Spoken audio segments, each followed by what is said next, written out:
Definitely the one called Red Wine. So. Oh. All right, one of my favorites. we're on. We're on. We're doing it.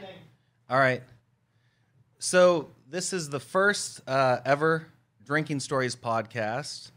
My name is Bill Freudenberg. I own Beerlush.com, and this is Jackie Popovec, lead singer of the Vindys. So huge fan, and this is a rather ambitious first podcast to do. And I hope I don't stutter and stammer and sound like a fool, but I just want to jump in the deep into the pool, grab you, Let's and do it. Let's go. see how it goes. So what I want to talk about first is basically music and relationships, because I just got out of a long-term relationship, and the first thing you go to is alcohol and music. If you're me or anyone that's German, Irish, or anyone else from around here. So that's what I went to, and I came upon some of your songs, the Vindys. I was like, oh my God, this is amazing music, amazing lyrics. So that's why I reached out to you, and I thought it'd be a really good idea to have this for the first podcast. So thank you very much for doing this and, taking a leap of faith anyway. My pleasure. I'm just glad that you went through it. We were talking about a little bit earlier how you were going through some of the songs. So it's really nice for when someone asks you in detail about what these songs are about. Yeah, no, absolutely. I mean, your lyrics are amazing. What's crazy is, like, if the Vindys would have been around 20 years ago, there's no way in hell you'd be sitting with some asshole here from Youngstown. You'd be famous. You got pipes on you. You have lyrics. You have a personality. And your musicians are amazing, too. Like, it's so super tight. It really reminded me of the Wrecking Crew. You know what I mean? Like, wow. Thank you. It was very, very tight. I was super impressed, very blown away. So, no, thank you. It's just a shame that, we're in this world right now where it's hard to make money monetarily in music. It can be looked at as a good thing, and it could be looked at as a bad thing. Yes, the music industry is not making as much money as it once was, but at the same time, we have this influx of bands who otherwise would not be able to crack the glass ceiling that the big corporate guys have controlled for such a long time. So right now, with kids making music in their basement and releasing it out, every song is a lottery ticket kind of thing. So you just put your little bit out there to the world, put yourself out there, and you hope that it grows. And with us, that's our goal really is just to make sure that we're always having fun and that we always like what we're doing. If we don't like it, then what's the point of it? Right. Well, you said that's pretty interesting. You said the kids now in lottery tickets, because there's so much, like TikTok, Instagram, all that stuff is so short. So the attention spans are short. And then you have music like yours that's musically tight, lyrically awesome. But I think your average song that I listened to was probably like 3.5, 4 minutes. Where now it's actually 2 minutes and 30 seconds is like the average length of like a radio hit. Yeah, no, that's what I mean. And that's great. And what you're saying is emotionally salient, and everything that's played right now is very vapid. So not only do you have time against you, you also have just what's in vogue. So you guys are really swimming upstream. It seems like you're doing awesome. It seems like you found your niche. What we also, with this particular album, I think more and more kids being on their phones and, people watching bands on YouTube, what they're taking from that is sometimes more important, because they're sitting alone sometimes in their room and they're just like trying to figure out themselves and trying to, search for things that they can relate to. So it is very important to make sure that the lyric is really good, to make sure that the music is really good. And I think that just based on impressions that we make every time we go out and play a live show or we put out a new song, I think that the impressions we're making is more important, because it's not, for us, I don't think it's just this, it's not fleeting, I don't think. I think it's lasting, as what I can gather when people listen to the music and have comments on it. They say, wow, this song really spoke to me, and I'll be listening to it all summer long. Or, you know, I've been listening to your album for the last year, and this song really spoke to me. So that's the most important thing. You wish that people can get something out of it that speaks to them and that they want to come back for more. No, absolutely. And when I was listening to your music, it wasn't there's so many layers to it. You can tell that you draw influences from the 60s and 70s R&B. There's just a lot of kind of standing on the shoulders of giants that you personify and you update it and make it modern, which is spectacular because you're probably opening up a lot of doors to kids, you know, that never heard something, and now they're doing it. So they'll look back and see, okay, well, this sounds like this. And that just all goes into not only the lyrics, but again, how good your musicians are. And they're spectacular. Thank you. The way that, it's funny that you mentioned that because the band, actually, that's how we started. Instead of, you know, forcing our own, you know, thing on people right away, we noticed that in Youngstown at the time, when we were just getting started, 2012, 13, 14, we noticed that there wasn't like there wasn't this great big audience for original music. All they wanted was cover songs. Right. So instead of, you know, fighting that course, we said, you know what, we'll do this. However, we're going to make it our own thing. We took pop tunes, Miley Cyrus or I don't know, any pop band of the day, and we made it our own, Ariana Grande or whatever. But we jazzed it up, we bluesed it up, we made it a completely different sounding thing where people are like, I know that song, but it's also not sounding anything like I've heard it before. So we were really popular in making it our own thing. And then slowly but surely, that's when we started putting in our own original music a little bit at a time. And then people asked for more, so we put out an EP when Jim Cheneau from the Summit back in the day, an Akron radio station that has, you know, done so much for us. Oh, yeah. They picked it up, started playing it, and that's how we got a huge following in Akron and Cleveland. And they also are in Youngstown now too. So, but like the growth of the band definitely has to. It's been a steady rise. It hasn't been overnight.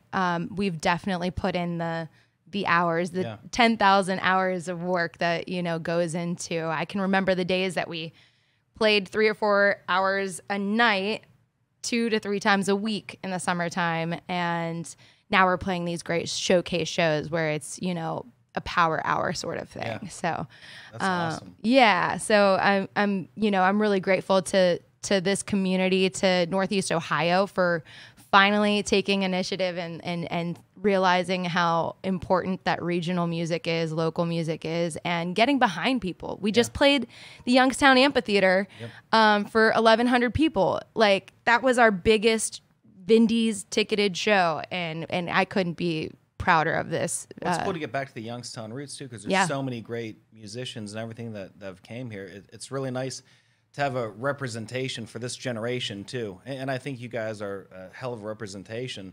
So when you were talking about like the cover songs, that was super interesting, because one of my favorite things to do is like to find a song that I love and like look at all the covers and just make an album like out of all the covers. The covers. Yeah, like Trouble in Mind, Changes, things like that. So what was your favorite cover song to play? Because I couldn't find any when I YouTubed you guys. Let's see. I mean, once in a blue moon, we'll pull out Hall & Oates. I Can't Go For That, which we still do from time to time when we can't think of anything else to do and they want an encore or something. That's one of my favorites to go back to. And the way that we do it, we mix it up and, put our own spin on it with horn section or a guitar solo or whatever. It's just a fun jam. Right. I like any jammy kind of song that we do. Yeah. So when you have all kinds of comparisons, like when I was reading about you, obviously like Amy Winehouse, Adele, things like that. So who do you think you most represent, like the evolution of? I've definitely heard Adele, Amy Winehouse, which are amazing comparisons. Like those are like the biggest voices, Right. and I've definitely gone in down the rabbit holes of both of those vocalists. But I've heard, you know, it's like an Amy Winehouse vocal on top with the horns on top of a rock band. Yeah. You know, so the mixture of the jazz and the rock definitely gets, you know, people get comparing us to those kind of bands. But I also, you know, I really can't pinpoint it myself, maybe just because I'm in it. Right. When people do tell me, you know, I sound like this or that, sometimes they'll say, you know what, you sound like everyone and no one at the same time, which is really cool. But sometimes they say, you know, I hear a little Steven Tyler in you. I'm like, Oh, that's cool. I don't usually say that, you know, like that he was one of my biggest influences, but he was. I mean, when I was growing up, I didn't have any neighborhood kids in the neighborhood, and my mom was just so annoyed of me, like bugging her all the time. So what she did is she got me a karaoke machine and had like 100 CDs of like American standard music, and like I just tore through every single big vocalist you could possibly think of, from Heart to Aerosmith to Celine Dion, Whitney Houston. I mean, I probably sang Frank Sinatra. I probably sang The Greatest Love of All by Whitney Houston probably about 500 times in one summer.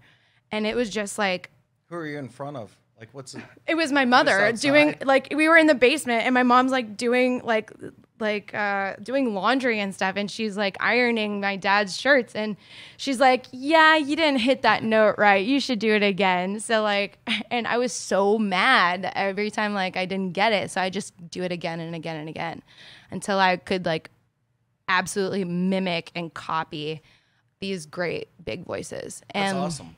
So did you also like I'm guessing just the age range, you probably watch like their videos and stuff. Do you mimic like their stage movements or anything like that? Like people say that, you know, what's his name from the Rolling Stones, lead singer, mimicked Marilyn Monroe, and that's how he gets like his gestures and stuff like that. And you mentioned Steven Tyler is like a big influence. Does that go into your stage presence? That's a good question because probably, like, I grew up like a radio kid. Like everything that I grew up with was just, you know, my parents only listened to. They didn't get into like deep cuts of anything. They were into Dave Matthews, Sheryl Crow,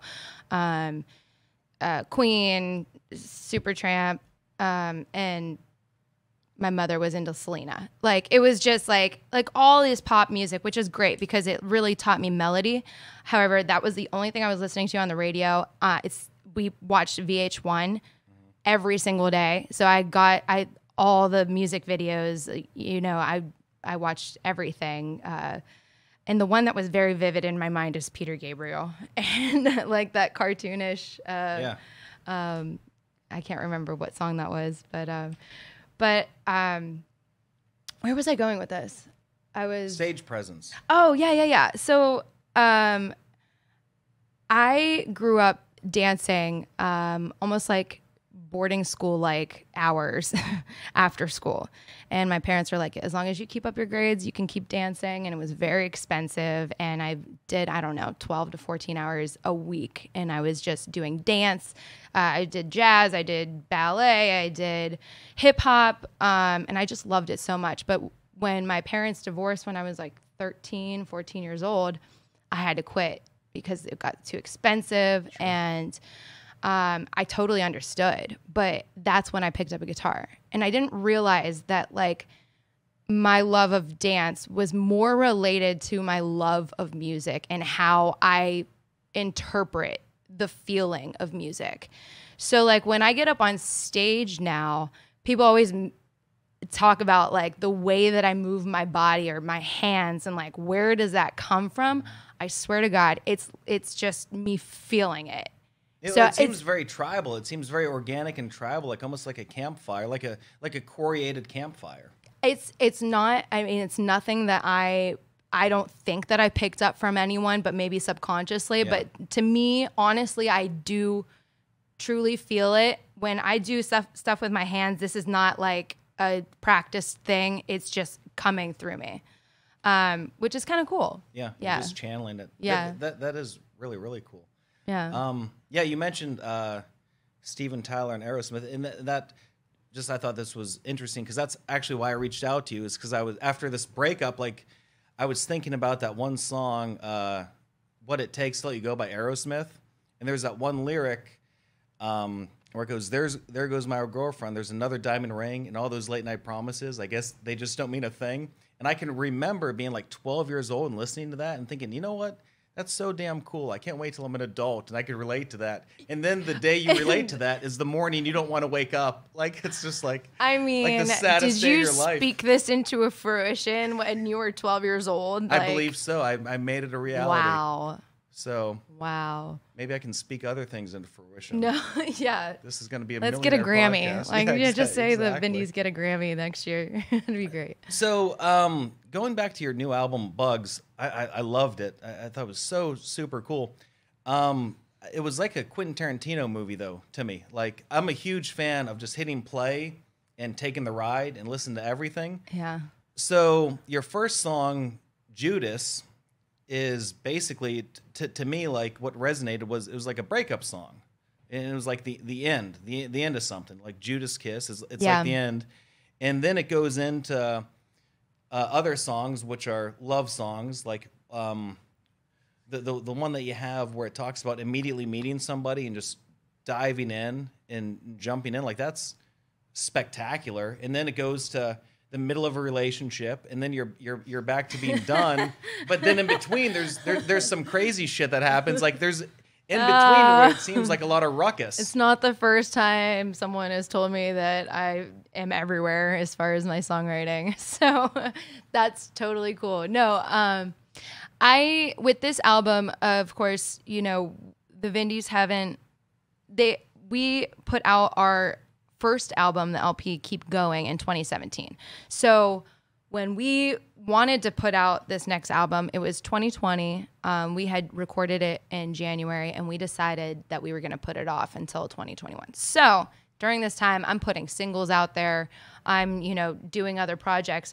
By the time that we actually released this album, July 31st, just recently, I had 4 years of songwriting that I had to sift through for this album. And for me, it's like, I couldn't look at this album and say, oh, this is going to be this concept kind of album. It really was, I would say, a growth of my songwriting, because everyone knows that, writing a second album is usually the hard part. You look at Billie Eilish, who came out with that hit album, and then she just put out another album, and people are already digging into it and saying, oh, this isn't as good as your first one. They always say that about the second movie or whatever, right, know. And unless it's Terminator 2, because that just kicked the shit out of Terminator 1. But or Godfather, right, too. Yeah. Yep. So, and not that I fear that, because it's all growth to me, but it was just a growth period for me as a songwriter to kind of figure out where I was. And I as a songwriter don't ever like to write the same thing twice. So you're not going to hear, you might hear similar chord structures here and there, but I like to try and, extend my legs out a little bit and just reach for things that I haven't done before, just because you don't know what's going to come out of, getting a melody while you're driving in the car or in the shower, or you don't know if this one riff is going to inspire you to do this whole arrangement around just a guitar riff, So I write differently all the time. I can write on top of a drum line, I could write on top of a bass line. A keyboard sounds so different to me than an acoustic guitar. If I'm writing on acoustic guitar, you're gonna get a little bit more of a jacky country feel, or if it's gonna be on keyboard, you're gonna get more of a pop feel. I mean, I'm okay with that. I wish I had like more of a center sometimes because I am a little bit everywhere, but it also keeps it interesting. Well, it's kind of cool because you're just not like AC/DC, where it's just like the same thing constantly. Like they're awesome, but yeah, we get it. You know, we'll get it after 15 albums. So you said something that was interesting. You said, so this last album, you've sifted through 3 or 4 years of songwriting. Because my question was, because we talked earlier and you said that you've been in a relationship for 5 years. You've had a boyfriend for 5 years. And when I was listening to these lyrics, I was kind of curious, like how that would all work out. Because like I'm an emotional train wreck. And if I was going out with a singer and they wrote the lyrics, you know, I hate you or whatever it is, like in Judas, I'd be like, oh my God, is that about me? Or if you wrote the lyrics about just meeting someone, it's like, oh my God, did she meet somebody 6 months ago? Is this about him? So like, I mean, how does that dynamic work? Like, how's your writing process work? Do you disassociate yourself from the relationship? And then what's the reaction? So my relationship now, is with another songwriter. So he totally gets it. But I could see where if I wasn't in a musical relationship, the other person I could see be like, what was that song about, huh? Right. Yeah, exactly. I mean, I am so grateful to be, I mean, I always told myself, I am never going to date anyone in my band. I'm not going to do it. Never. No. And then it just so happened that it just happened that way. So so this relationship, we actually came together through music, and he wanted me to sing on his EP a year before we started dating, and we knew each other through music friends and everything. So recorded, and then I got in a slump in between this writing a new album, and my new album, which would go to be on the 2017 album, Keep Going. I was in a slump already right before I wrote the first LP for the Vindys. So I'm like looking around for a co-writer because I was the one that was writing all the music for the Vindys thus far. And so I sought him out a year later, and I was like, listen, I am like totally out of ideas. Can we start writing together? And I had looked through different friends of mine and everything. We started writing some stuff, and like 2 months later, we come out with like an entire country album. I don't know where we got that, but like I just felt like I needed to get through whatever I was going through by writing a different kind of genre, something that was not in my wheelhouse at all. So after that, I kind of, by not doing the Vindy stuff, something clicked in me that knew that like where I needed to go in the direction for the Vindys. So, you know, since that time, since we like after months and months of writing, it just happened. It happened. We were together, you know, we've been together for 5 years now, and he actually never asks me like, what's that song about, or this or that. Well, he probably doesn't want you to ask him the same thing. So it's probably mutual. It's don't ask, don't tell. He's a smart guy. I'll tell you, I have, I conjure up like a lot of my previous relationships with guys in a lot of my music. But sometimes it's not even about, you know, my relationship. Sometimes my girlfriend will come up to me and tell me what's going on, and I've considered myself an empath. You know, yeah. I'm very empathetic towards my friends who, you know, go through something hard. So you're almost like a character actor. Like someone will say something, yeah, and then you just I run with it, and I run with it. That's super cool. That's awesome. And it, yeah, I mean, sometimes I think it does suck because like you want to be it, you want to actually put yourself there, but as a songwriter you have to also not be in that situation. For example, during 2020 I had the hardest time writing. I was like, this is perfect, I can write as much as I can. Like, you guys got to be so busy, right? The Vindys are writing a lot right now because you don't have any shows and yada yada. And I'm like, I go, yeah, we're really busy, you know, but really I was just sitting at home and like crying inside and being completely desperate and we all were. void. Like I was in a black hole. I was completely depressed. Hey, is that because you weren't performing and like doing what you loved because someone was taken from you? No, I just think I like the shock of what was just actually happening in our society, and also just like contemplating like, you know, the situations that could go down, or you know, my future. Like, do I want to be in this spot for the rest of my life, or do I want to be doing like my day work, you know, every single day for the next 10 years or whatever? And I think I started freaking myself out so much, and I just got into this hole where I was drinking a ton and I was not being productive at all, but I went through it, and I was just like, I think when things started opening back up, when we finally, you know, 2021 came around, I still was not feeling that great. But with the promise of a vaccine and everything, I started opening up a little bit more. And when you go through something, it's only afterwards that, as a songwriter, for me at least, that I can look back on it and realize, oh, I see what happened there, and I can write about it and what I was feeling. Because when you're in something, sometimes it's really hard to describe what is going on in your head. So with your creative process, because a lot of people get creative when they drink and things like that. So for you, it was just more of a hole. And then when you got out of that, you're able to be more reflective. It was more of a master, not a servant. Yeah, I was able to be more reflective and actually like not be so into it where I couldn't even fathom getting out of it. You know, sometimes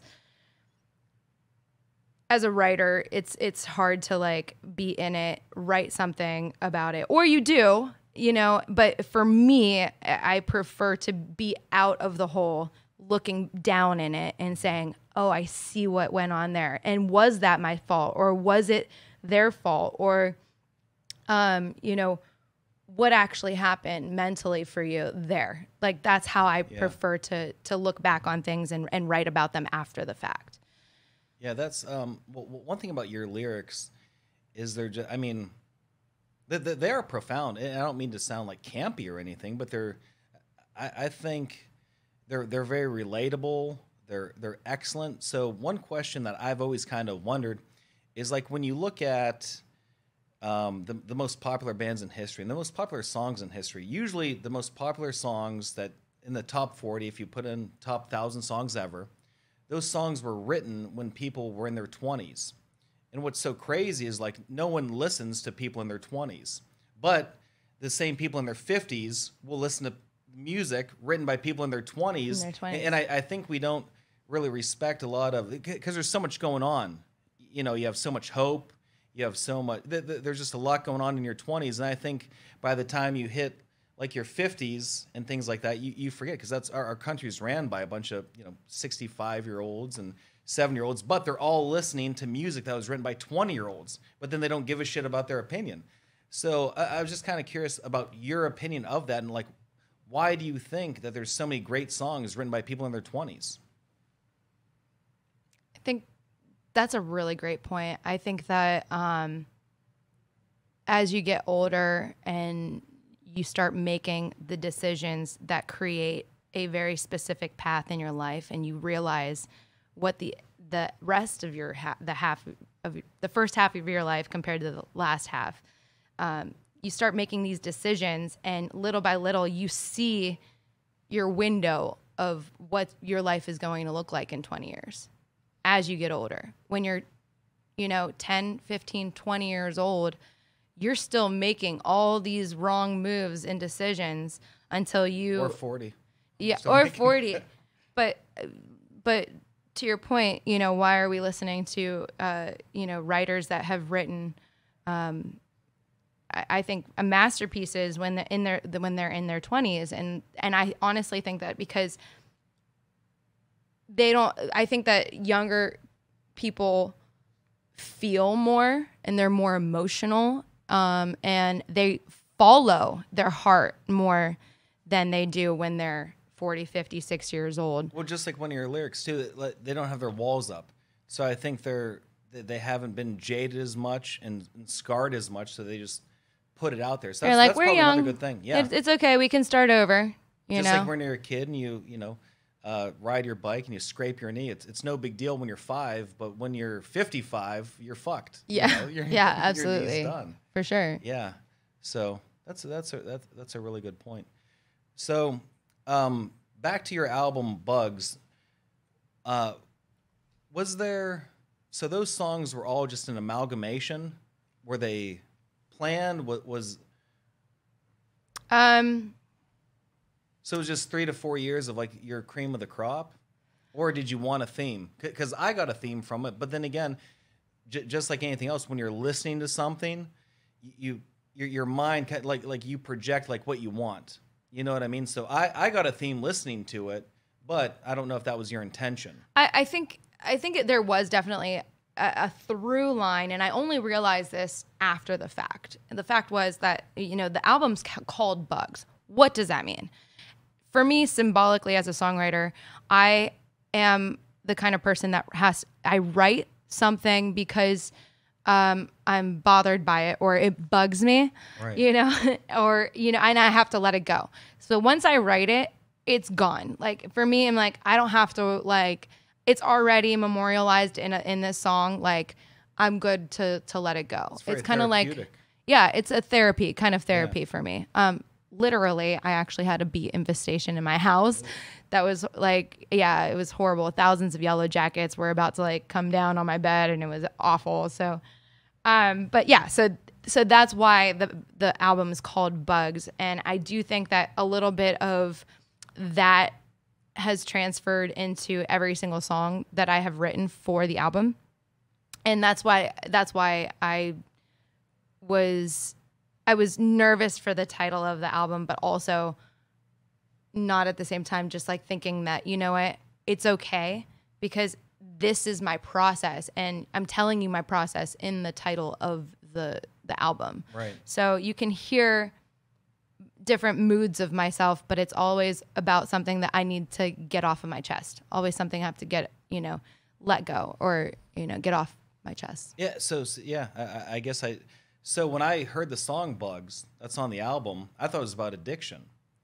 It could be. Because there's so many, you know, you hear that all the time. There's Nathaniel Rateliff writes like about that same type of thing. So when I heard those lyrics, I thought it was a song about addiction. But again, it's whatever you project. Yeah, it's actually a song about actual bees in my wall. Okay. But well, that's a lot better than, you know, no. burning all your spoons in the kitchen. I mean, I love that you just said that though. Like that is the purpose of why the idea behind that they're in my walls in my head, my walls in my head. You know, you're bothered. That's what addiction is. Yes. Yeah. Absolutely. I mean, I think I definitely have a little bit of thought in that process as well about writing about that kind of thing as well. But yeah, the through line is that, you know, it's about, you know, things that, you know, I want to get off my chest, and I'm not going to be afraid to say it the way I want to say it. Yeah. So now that you've sifted through 3 or 4 years, what's the next album look like? Like, yeah, I mean, how does that come about? Like, do you think of like a theme, then go for it? Like, cause some comedians, like something will happen, then they'll work, you know, 30 minutes off of that. So how does it work with you? Do you just get a bunch of songs and then do you try to shoehorn another? So if you have a theme of like, let's just say, I don't know, addiction. So if you want to do a theme of addiction, you have 4 songs like that. Then do you try to, you have a melody and you're like, okay, I need 2 more songs. And you try to make a song about addiction about those 2 other songs, or do you just kind of let it flow? I can't fight it because the inspiration part of me, like it always is different. So whatever I'm feeling is how it comes out. However, I'm trying to get another album out there soon. I have a lot of inspiration right now, and I actually have, this time I do have a very clear vision of what I want. And I'm not going to share it with you right now. That's fine. But this is the first time that I definitely have a clear image of where I want to go next. So you've never had that before? I've never had that before. So does that excite you, or does it kind of scare you? It really excites me. Yeah. And scares me. Yeah. Yeah. Because if it fucks up, it's your vision that was wrong. Yeah. I mean, it's always that way, though. Yeah. Well, when you put never yourself know out what there- hits. Yeah, exactly. So, okay, so the whole purpose of this podcast was drinking stories. Oh, and by the way, the beer that we are drinking is very good. Yeah. Birdfish Park IPA. They did an awesome job. They actually raised money to help get a Frisbee golf park made in the Firestone Park in Columbiana. They're awesome guys. Josh down there donated these beers generously. Thanks, Josh. What's that? Thanks, Josh. Oh, I thought I said, who's Josh? Because he was a big fan of yours. He had Yeah. nothing but great things to say about you guys. Yeah. And also, I'm doing this songwriter night over at Birdfish September 9th. It's kind of like I organize. It's a more organized version of an open mic night. It's $5 at the door. You just come in and just watch all these amazing, talented, original artists that come in and play their own music. So if you guys want to go there, Birdfish, September 9th, too. So I just started doing that. They're going really well. I really like the whole camaraderie of getting artists together. Oh, and yeah. Writers together, Everything songwriters. they do down there is top notch. I mean, their beer is top notch. Their bar is top notch. I'm a huge fan of those guys. I think it's probably the best beer in the Tri-County area is Birdfish. I'm a big fan of other ones like Noble Creature and stuff, but Birdfish is always consistently there. And I mean, I'm probably biased because I live right down the road from them, and I grew up in Columbiana Park and stuff like that. So definitely biased. Yeah. But anyway, so what drinking stories do you have that you want to share? Okay. So I didn't come in with the idea that I had to give you a drinking story. Even though I think you had mentioned this at least 4 times. Mm-hmm. But Correct. okay, so I have to look up the lyrics. I just took a screenshot. So the one song that really did it for us in the beginning, as far as, being on the radio in Akron at the Summit, and really being a fan favorite, was Red Wine. Oh, that's my favorite. And I love that. I got the lyrics right here. I'll read it through, just real quick. At Red Wine, he goes, when he asked me to go, I said no, didn't know that I'd miss him so. He moved to the city and I was to blame. So I moved to the bottle and drank him away. Red wine to get me through the night when we said goodbye to who we thought we knew. It's all right because I got my red wine. The night before he left, I laid in bed and he kissed me on my lip. He kissed me on my lips. They were stained in red. He left that morning and never looked back. He took that flight to JFK without turning back. I heard you're doing well these days as I lift the label off my spirit, and I hear New York's quite fine this time of year, but I can't bring myself to see it. Spectacular. That's Red Wine. And that is the only song I've ever written that was actually a situational narrative. And I sometimes don't like, I don't prefer to do a narrative like that, just because I also want to have people to relate to it on a personal level. But people really gravitated towards the song. So maybe there will be another one in my future. But Well, that's really interesting. So on a personal level, you don't really write about that. So you do put yourself in character quite a bit then, like we were talking about earlier. So you just step into these costumes and these roles. Yeah, and yeah, but there's definitely a little bit of me in everything that I do. I lied. There is one other song that I wrote about a dominatrix on the new album. Okay. But On Bugs? on Bugs. Which one is that? That one is Don't Tell Me, Just Love Me. Oh, yeah. So John Anthony came to me with this guitar riff, who is our lead guitarist, and I was like, just give it to me for a little bit and we'll figure it out. And I was like, this is such a rockin', like, Jack White kind of vibey thing. I'm going to just do something that I don't usually do because I've never written with John before, ever.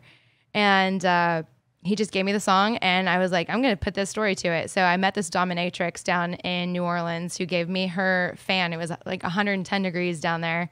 And she's like, I'm from Cincinnati. I live like a couple blocks from here. We were in some like low lit. It's called the Dungeon. It was low lit, like red light district-y kind of bar, and I don't know what got us there, but we were there. Alcohol. And yeah, and she was so sweet, and she was she told us like she was from Cincinnati. She had loved what she did. She was a dominatrix, and like she owned a badass flat like in the French Quarter, and like she doesn't drink. And I was like, what is your life? Like, this is so crazy that you're just like this responsible like dominatrix girl who's like killing it. I'm like, you're a boss lady. I was like, I love this so much, so I'm gonna write about it. So that's what that song is about.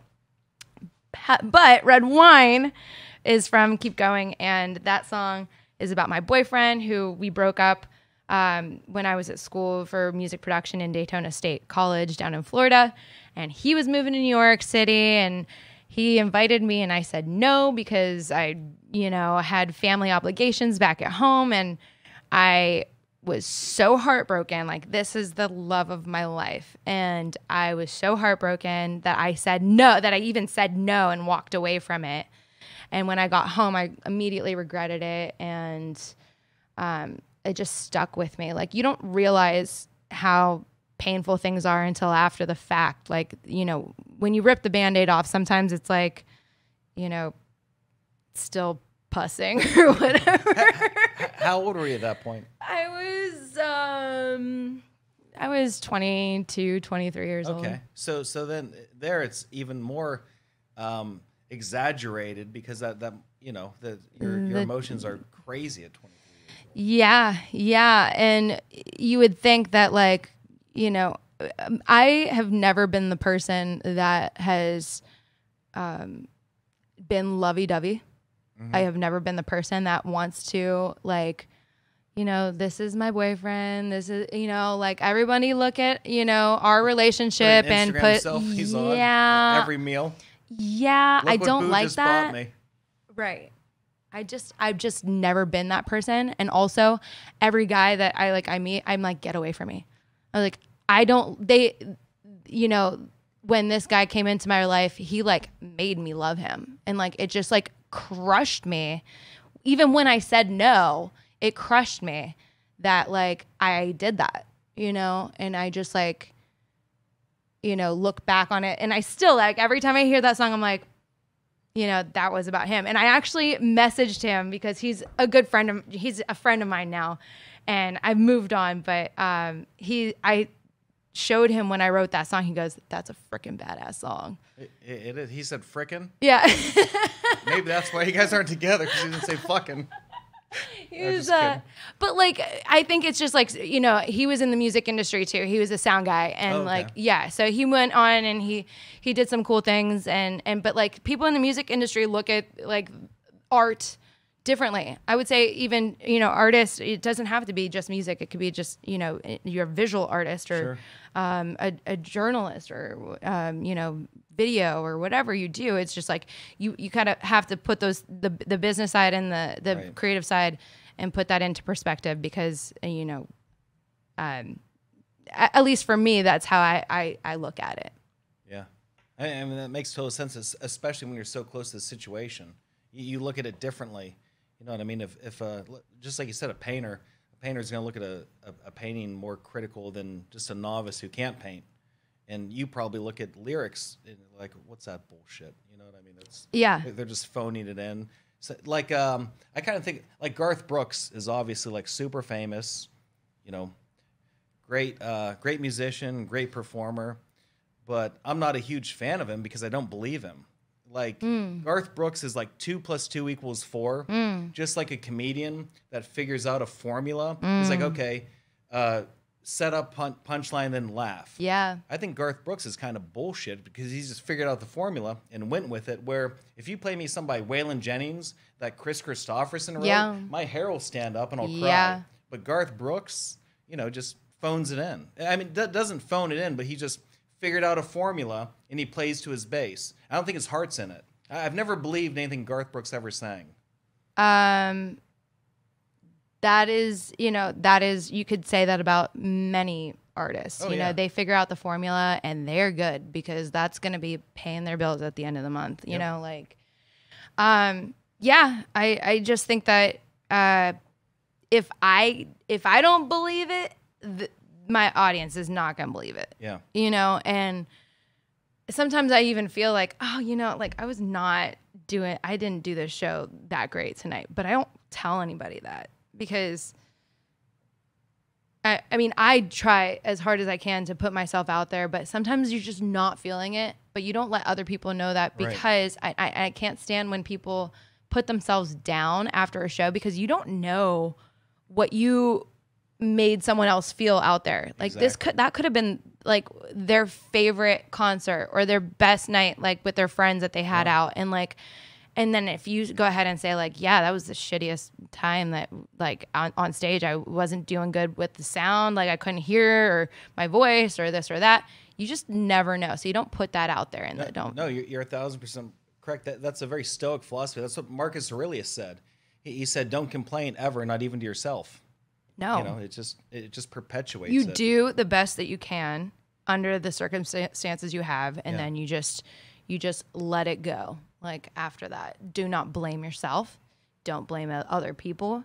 Do not apologize for like, oh, I'm sorry, that wasn't that great. This album that I put out was so bad. Like, no, don't do that to yourself. Unless you're Eminem with that shitty Relapse album. That was terrible. Oh, really? Oh, I have, oh my God. Every time I listen to Eminem, I always think about like we're talking about when I came into this thinking that we were talking about like, you know, memories of what music has done for us in our relationships and stuff. But every time I listen to Eminem, I think of my mother. I was in I was like fourth grade. Okay. I brought home Eminem's first album ever, I think. When you say Eminem and mother, this could take a very dark turn. She took a steak knife to this burned CD that my girlfriend gave me of Eminem's, and she cut it up in front of me. I was like, Mom, why would you do that? And she's like, this man is the devil. And she like, it was so traumatic for me that I remember it so vividly. Man, yeah. So every time I think of that, I mean, that's a cool memory, I guess. But like at the same time, I love Eminem. Before I came here, I just listened to "Lose Yourself" over and over again, just really to build myself up. Yep. That's great. Mom's spaghetti. I love it. Yeah. Did you really? I swear to God, because I haven't done anything creative like this in a couple years. So I just wanted to, you forget that you can do it, because I've done stand up and shit like that. So, but until you're on stage, until the light comes on, you have butterflies. You need to get those butterflies. So this is actually kind of a cool story. So right before I came here, I talked to a buddy of mine, Chris Renty. He just got out of prison after being there for 5 years. And when I knew him, he was, did you ever see the movie Rocky V? I've watched all the Rockies, yes. So Rocky V, he fights Tommy Morrison in that. So Tommy Morrison's son is Trey Lippe. So Trey Lippe boxes, and the very first fight that Trey Lippe had was against my buddy Chris Renty, and we sponsored that. I sponsored that fight. Wow. And then he ended up going to prison, and now he's out, and he's going to have a spectacular career. I mean, he's still working his ass off. He's back in the gym. He's a badass guy, great guy. And so I called him, and I'm like, Chris, I said, I'm just kind of nervous because I haven't done this in a while, and you're my last call. I know that if I talk to you, you'll give me like some good advice. He's like, Bill, he goes, it's just like if you don't have butterflies, you're not doing it right. He said, I know you. You've done your preparation. You're a smart guy. Just get in there, and when that bell rings, just kick fucking ass. And that was, just a great guy. I think the same way about music too. It's like if I'm at a concert, like if I don't have the butterflies, I go, oh no, like what's wrong with me? Yeah. Like I'm way too comfortable right now to go up there and be, kicking ass. Like I have to get something. So I'll like bring a jump rope with me. Oh, really? Yeah. I mean, the best thing to do before a concert, and I try, to get everyone is to exercise, to be honest. I know that doesn't sound like you should, but if you're already in the mode of like having energy, there's like a wave that happens if you're playing a 2-hour show. It's that first half hour that you have, it's like running. Okay, that first mile is gonna like kick your butt. But then that second mile is going to be a little bit easier. Third mile is going to be a little bit easier. And you just get into a groove and then you just can't stop. And that's how we get on stage. So I like to try and jump rope before, not right before, like I'll go in right before I take a shower or something and get ready. But like if I work out that morning or that afternoon, I feel like I have a better time on stage. I'm better for stage. I've never heard that. That's awesome. And I'm going to take this moment because how many times do you have a segue like jump roping?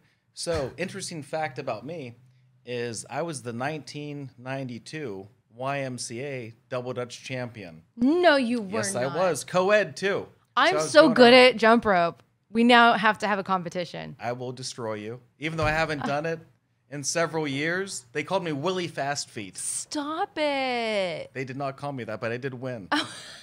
They did not call me Willie Fast Feet. And just to preface it, Chris did not say kick fucking ass. He said it way more eloquently, but I just, don't have time for that. So, well, hey, this has been really fun. Thank you. Okay, before we go, okay, I'm gonna play interviewer. Okay. Because I thought a really cool like little game for the end of this would be cool. Awesome. Not like a game, but like, okay, I have a question for you. I'm good at Family Feud. Okay. All right. What is a band? Okay, let's say if you were in a relationship right now, what is a band that you would, if your significant other didn't like this band, like you would break up with them over? Oh. I could give you a laundry list. I mean, there's not just one. So I love music so much that, and I think it's important, to have that kind of connection.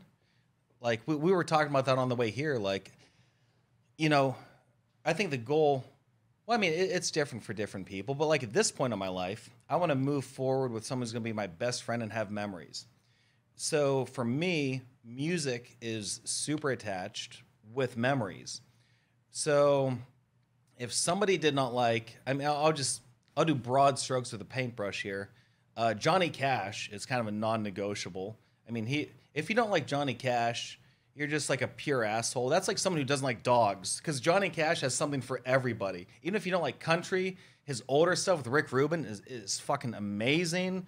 If you don't like Johnny Cash, to me, it's like you don't like dogs, and I want zero to do with you.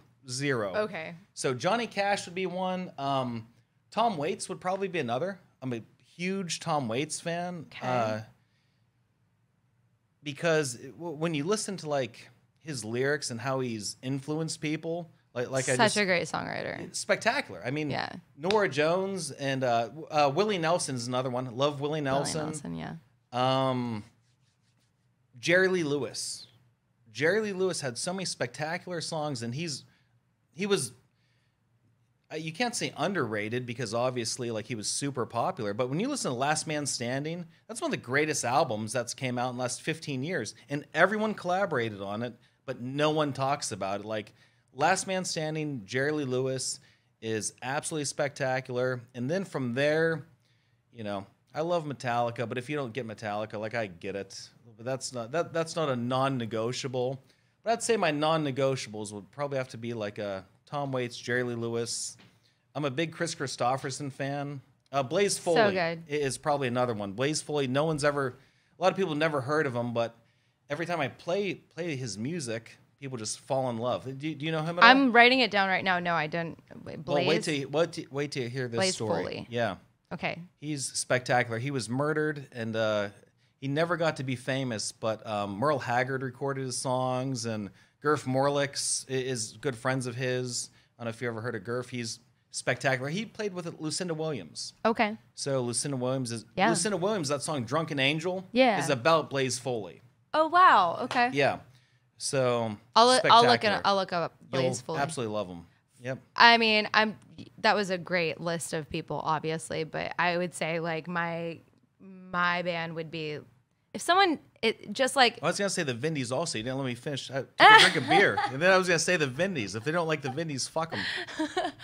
That's true. Okay, I'll say if they don't like the Vindys, fuck them, and then the Beatles, I would say. But that's just like dogs. I mean, I like the Beatles, love their music. I just have a really hard time and this goes back to like Hitler's paintings. Like Hitler's an awesome artist. I have a really hard time with how John Lennon treated his family and how he beat women. Like that really just bothers me. So every time I hear that, like this is news to me. oh really? Yeah, he was kind of mean to his ex-wife and his first son. Kind of an asshole. So every time I hear, even though it's brilliant and amazing, I think maybe that's why subconsciously I've always been more of a Stones guy. I think Exile on Main Street is probably the best rock album ever. I mean, okay, but you do have to disassociate because everyone. I mean, look at Led Zeppelin. I mean, look at all these, and that's one thing where I know I heard about that too with Led Zeppelin. Like when you think about it, Bob Dylan. Yeah. So the Me Too movement totally missed rock and roll. Like nobody canceled anyone in rock because if you go back, like look at the 1980s. Here we're coming to town. Lock up your daughters. Like that was the whole mantra for Motley Crue and all these people. It was just, banging, banging, banging, and it doesn't matter. So this got off to a weird track. But it's interesting. Like when you think about it, like so you have your actors and you have your movie stars, but rock artists, because I think it was just so socially accepted, they didn't give a shit. And so they never got canceled. Even really talked about. People are still listening to Michael Jackson and right, yeah. What'd he do? I don't know. I don't know. I've just heard rumors. There's just rumors. But yeah, I mean that's the same. I mean, Thriller. I mean, Dave Chappelle said it. How Thriller's amazing.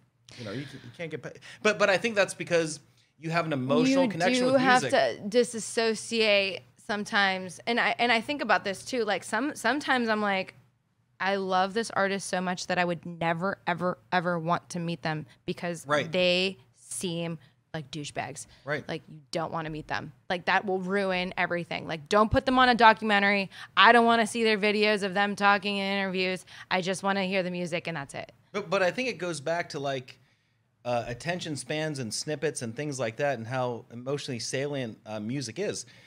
So you have a 3-minute song and you just vibe to it and love it, where Kevin Spacey, for example, I've always thought he was an asshole, but people love all those movies and things, and he's canceled.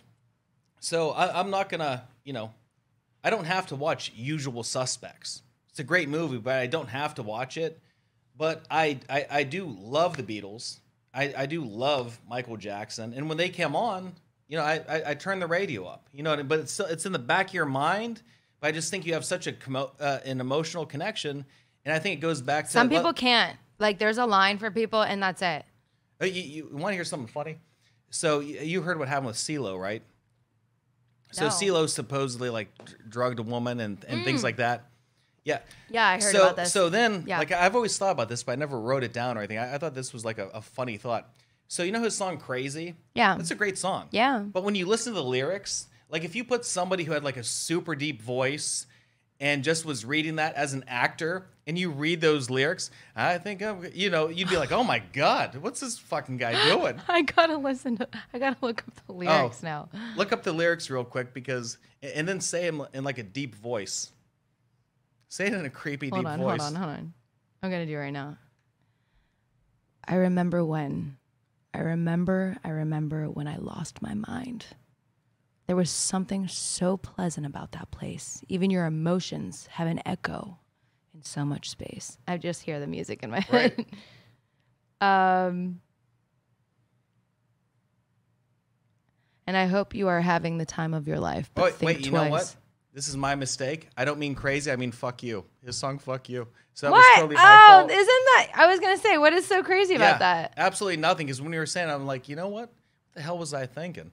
But no, it's that. Fuck you. So do the same thing, but with that song. All right, hold on. We're gonna do it, and you can edit all of this. No, it's all gold. I see you driving around. I feel like you need to do this because I don't have like a creepy voice. Do it. You do it. My voice is higher than yours. I have like the most. I don't have like a manly voice. Here we go. Much more than me. I see you driving around town with the girl I love, and I'm like, fuck you. I guess the change in my pocket wasn't enough. And I'm like, fuck you and fuck her too. I said if I was richer, I'd still be with you. Ha! Now, ain't that some shit? Ain't that some shit? Creepy. And though And although there was pain in my chest, I still wish you the best with a fuck you. Yeah. Yeah. Yeah. That's not someone you want dating your daughter. But it's like, so fuck you. Right, yeah. It's all how you say it. That guy, okay, you're a pleasant creep. But when you say it like that, it's all right. super creepy. Okay, so we know you're a Stones fan and I'm a Beatles fan, and I have arguments for both. Well, just before we move on, because I have one more question. Sure. The Stones are great, but I do have a problem with them. That they're all still alive? No, I've been trying to see them for years, and they keep canceling. Yeah, that's what they say. Yeah. But they will cancel again on me. This will be the third time that they canceled on me if they do cancel. So I have tickets. I was gonna go see them in Cleveland. They canceled on me.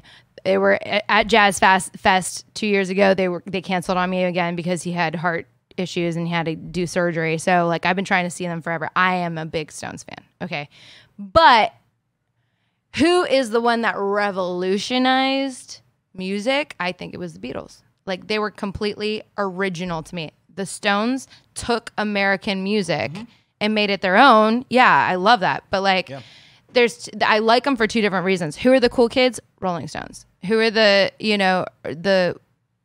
guys who made something new? The Beatles. And so there's two arguments for both. I think. That's a great argument. It goes back to that old commercial. I don't know if you'll remember this or not, but remember the BASF commercial? We didn't make blah, blah, blah. We made it better. Mm-hmm. That's the Rolling Stones. They didn't make blah, blah, blah. They made it better. Like, again, I go back to Exile on Main Street. It's like one of the... It's a perfect album. It has everything on it. It has some country. It has some blues. It has some twang. It has some rock. It has, all that appeal and all that raw power, where with in my opinion, the Beatles, it's all theme based. You know what I mean? You have to be in a certain mood to listen to the White Album. You have to be in a certain mood to listen to Rubber Soul. But with Exile and what's one? You can throw it on. Moonlight Mile on. Yeah, I mean they're just spectacular, and it'll elevate everyone's mood. Where the Beatles is all just they're flatline. You know what I mean? Like, you're not going to get a party going. No. It's almost like math sometimes while you're listening to it. Everyone's talking Sympathy for the Devil, Monkey Man. I'll give it up to the Beatles, but I am gonna be dating Keith Richards, kind of thing. Like I'm like that's where I'm at. So that's where I sit in between them. Last question, which is on the opposite end of what I just asked you. What oh God.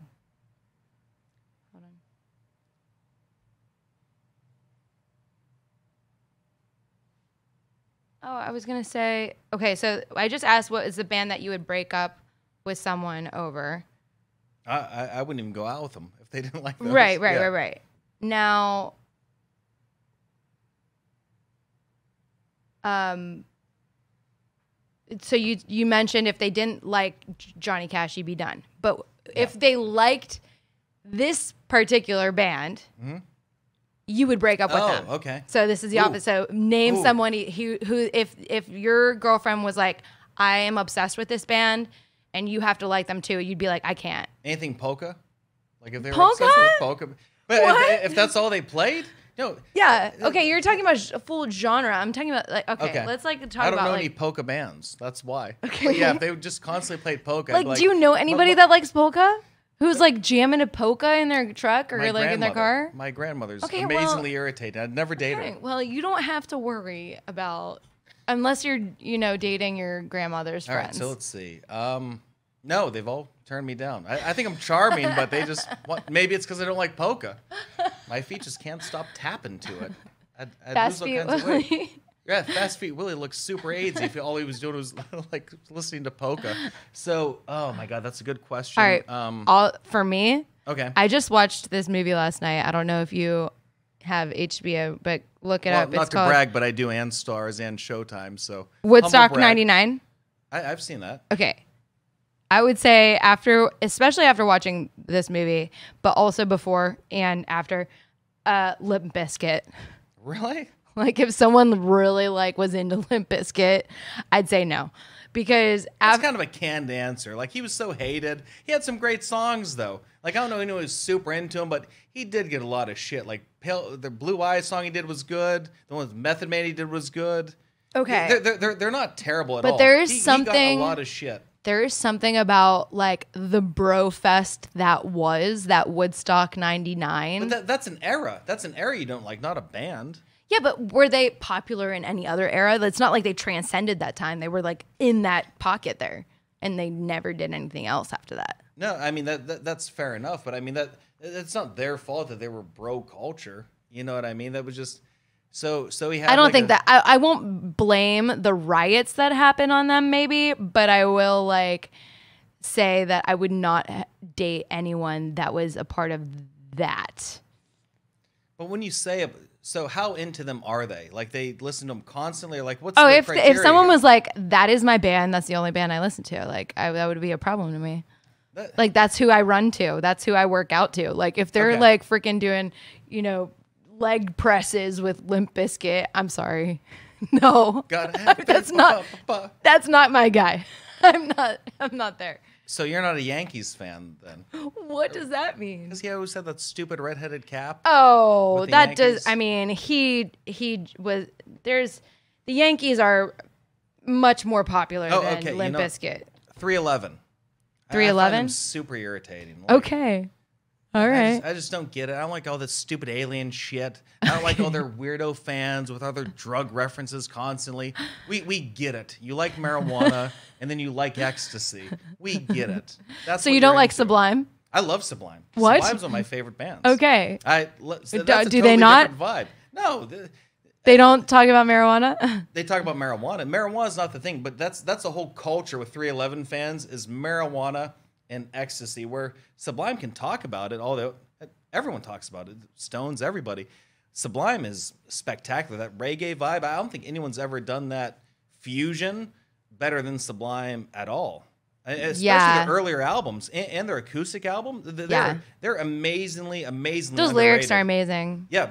The lyrics are great. And that's not, was he in the 27 Club or was he 26? He was young. He was super young. But the band is like still out there playing. Whoever Rome. wants to do. Rome. Yeah. And they're doing one in Nelson's Ledges. They're about soon? Badfish is. Like they're a big cover band. Yeah.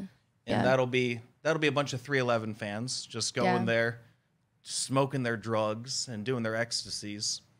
But so how many of your fans are Limp Bizkit fans then? My fans? Yeah. I probably have 0 fans. Okay. So probably 0 out of 0. I have no clue. So I was like, how many people am I alienating?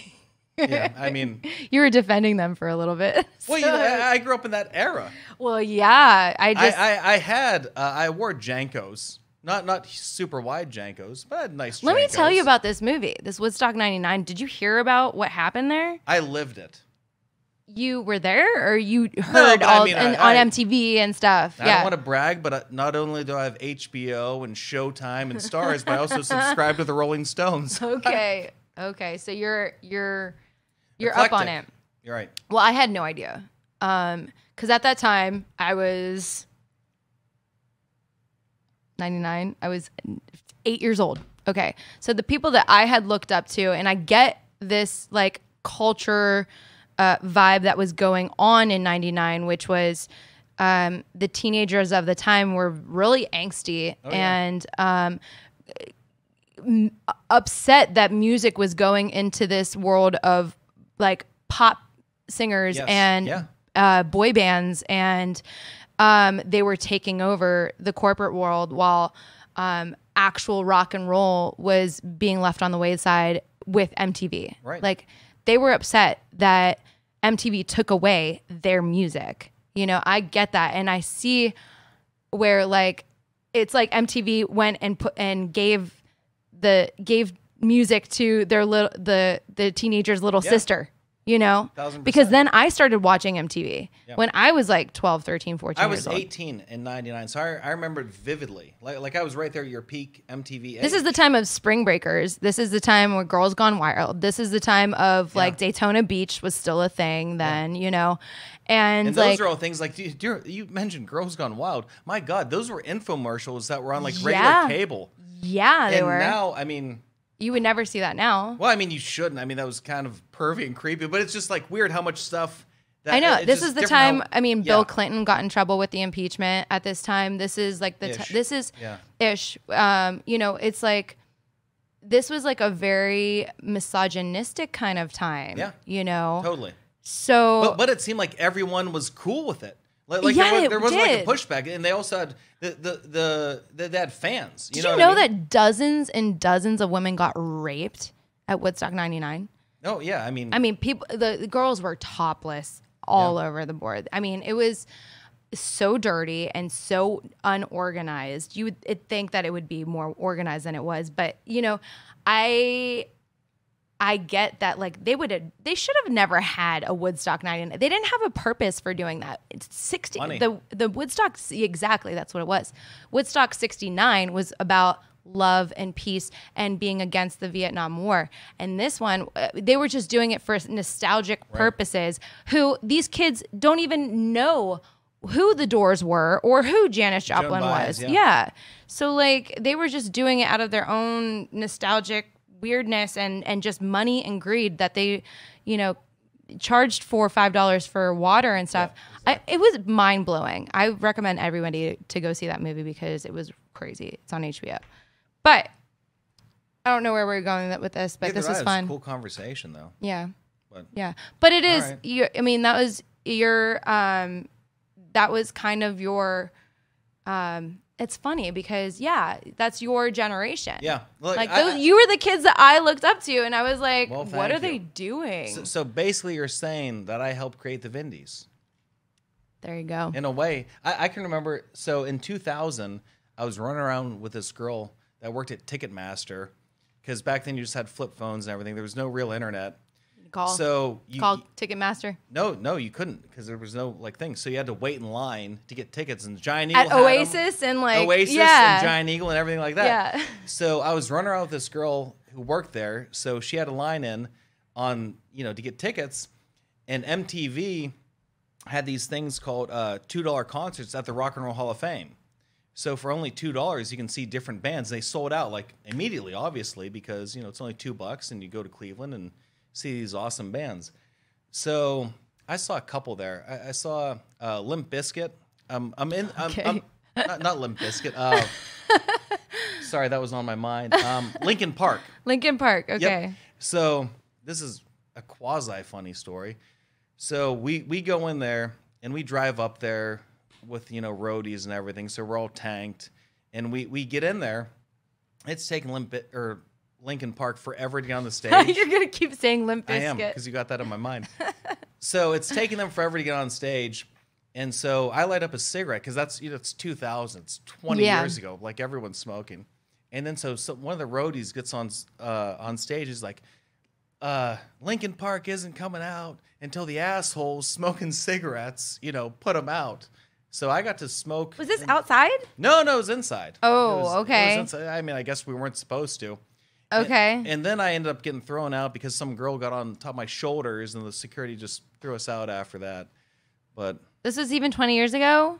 It was 2000, because it was 2000 concert series. Oh, wow. You can watch. I mean, MTV has it somewhere. I remember seeing myself on there. You can see the girl like on my, on top of me, just bouncing around. It was great times. Yeah. So we got thrown out, and I imagine Linkin Park concerts were pretty bro-y too. No, they really weren't, because you have to think that wasn't really. I mean, it's bro-y, yes, but everyone was kind of in on the joke. Like, I never liked Linkin Park at all. I was just like, what? It's in Cleveland. We're gonna go up there. I actually like Linkin Park.